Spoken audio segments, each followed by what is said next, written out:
jour il faut partir. Est-ce elle qui s'en persuade? Est-ce lui qui la convainc? Qui pèse sur l'autre? Comment? Par quoi? Ce besoin qu'il a sans cesse d'autre chose? Cette peur d'échouer qui ronge tout en lui jusqu'au suprême désir de sculpture?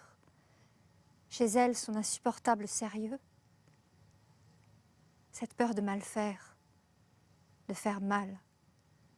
Mauvaise femme, sculpteur raté, ces couteaux qu'on enfonce en soi-même. L'amour. Vibre-t-il encore dans l'inhabituelle parenthèse des silences?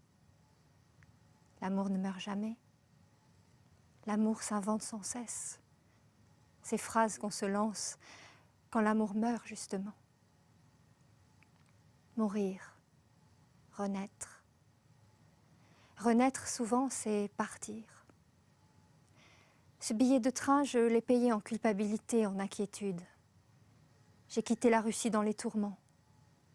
Dans les tourments, je vais la retrouver. Un mot de toi, je ne pars plus.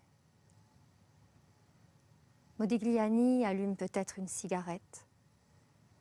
Dans le ciel sans étoiles, ce ciel éteint de grande ville, Anna cherche un oracle possible.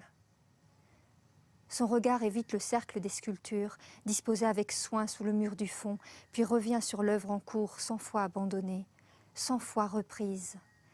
Cette tête, sévère, claire, cette jumelle de calcaire qu'elle ne peut contempler sans ravissement, et ce soir, sans effroi. Ce n'est plus cette tête, cette déesse, disait-il, en laquelle elle souriait de retrouver stylisé son insupportable profil. Ce n'est pas non plus une simple sculpture qu'elle contemplerait comme n'importe quel bel objet, non. C'est une chose en soi, à la fois vivante et morte. Elle souffre, c'est nouveau. Comprendre fait mal, elle comprend tout. Ce qui l'avait attiré de leur chance, Modigliani l'a saisi. Elle peut partir. Cette tête existe. Elle existera encore longtemps après elle, longtemps après lui, après eux.